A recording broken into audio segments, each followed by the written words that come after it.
the vegan fake meat industry just won't give up. In fact, in Europe, a new product is launched in the stores that is revolting to anybody who has any shred of common sense. We all understand at least that food should be pretty natural. Most of us do.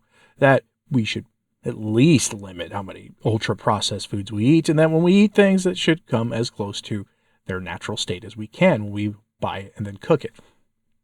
It's not a controversial thing. While there are certainly people out there who think that any food that's legal to sell must be good for you because governments wouldn't let you eat unhealthy things. People put entirely too much trust in the state these days, I think. Most people are more sensible than that. But there's a new product that hit the shelves in Europe. It's pretty funny. There's now a company selling 3D printed vegan meat, specifically vegan salmon. It's hit the shelves in Austria. And it goes for about $7 for 4 ounces, which is not good. Imagine you break that down to a pound. That's $28 a pound for the salmon. Salmon isn't cheap, but it's not $28 a pound.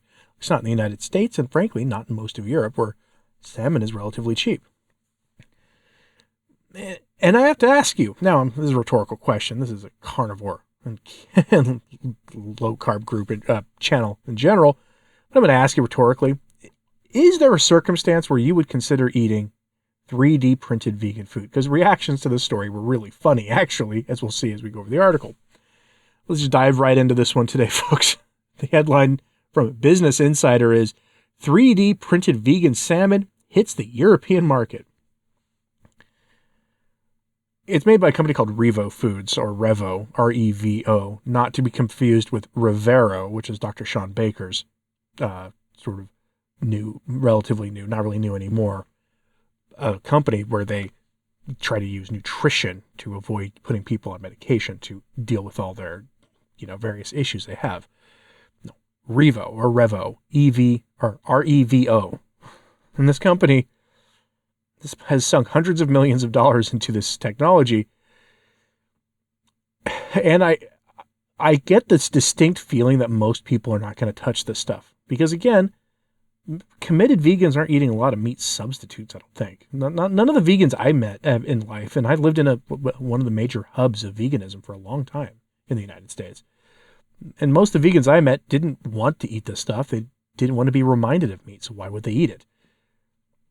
So I don't know who the market here is for this stuff, but this is an incredible product, folks, as we'll see here. So from the article, quote, "The market for 3D printed products includes homes, furniture, and footwear. Now we can add salmon to the list, at least in Europe. The food tech startup Revo Foods in September became the first company to sell 3D printed vegan salmon fillets in select grocery stores in Vienna, Austria, and opened an online shop that ships the product to most European countries this month. It flakes very nicely into layers, just like salmon," Robin Simsa, the CEO of Revo Foods, told Insider.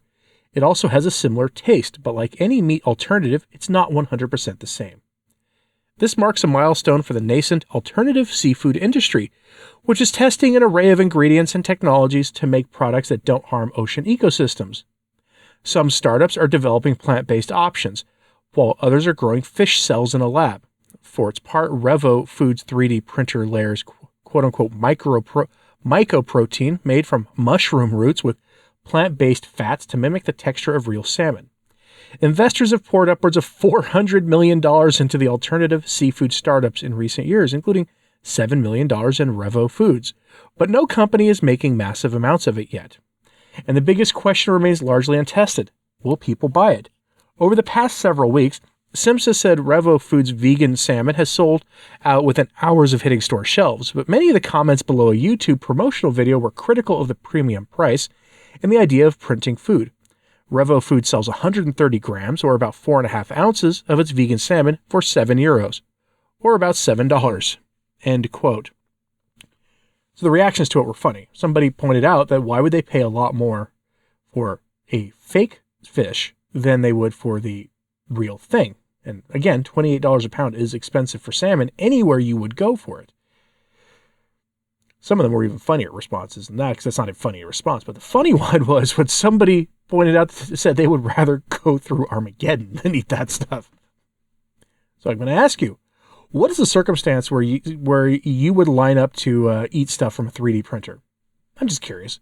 Would it essentially be like literally that's all there is? There is nothing else out there that you would rather, eat the loaf of bread that you have sworn off and deal the consequences of that, because at least there's something closer to nature in that than some sort of slop that's 3D printed and in a factory somewhere.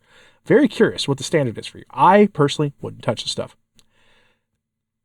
I spend enough time here going off against ultra-processed foods that the very idea that we're going to find better health and a better relationship with the outside world by eating ultra-processed foods is just laughable on its face. A lot of the food system environmental problems are not caused by cattle, if those problems actually are there.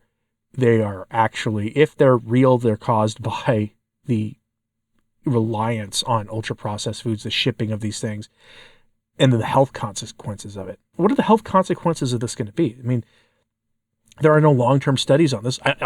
Personally, the more artificial a food is, the longer it should be studied before it can actually be released on the market. That's my take on it, but I know that's also not feasible. I would rather just ban ultra-processed foods entirely, or at least severely curtail them, but, again, that's not a popular opinion either. But what is your take? Would you eat this stuff? Do you expect to see more of this on hitting the store shelves soon? I expect to see this.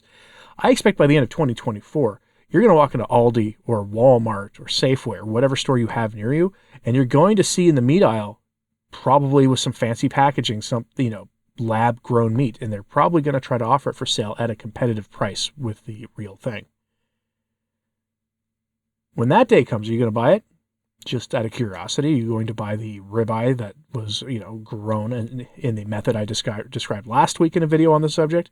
I really want to know what you're going to do, because I could easily see this being pushed by the system, because once they get the cost down, it will be that their aim is to make this competitive with meat, if not supplant traditional meat in the marketplace. What will you do in that situation? I already have contacts with a local rancher. I will continue to buy meat from them if I need to, but I'm curious what you will do. Because the one thing I think they're right about is that this is probably the future, whether we like it or not, whether we have any say in the situation or not. Will you eat the stuff? I'd like to think that I wouldn't. Let me know in the comments if you would eat this stuff. Hit like and subscribe if you haven't. It does help. So to sharing this on social media, it helps a lot too. I'm Anthony Stine, the Practical Carnivore. Thanks for tuning in today.